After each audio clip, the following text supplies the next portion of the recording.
Where you from, Princess? Manila. Charlotte.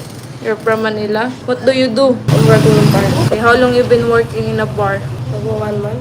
Before that, you work in a bar before, right? Yes. Where? Here at Angeles? No? Where? Makati? Makati? Yes.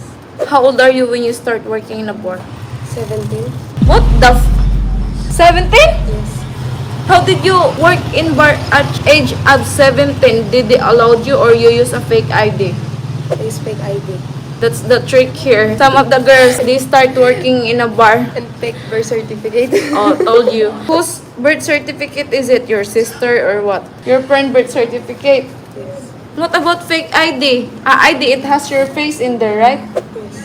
So how did you get your ID? Pinagawa lang. You let someone to get you a ID, a fake ID, and you have to pay for it, right? How old are you when you got your first? 15? What the?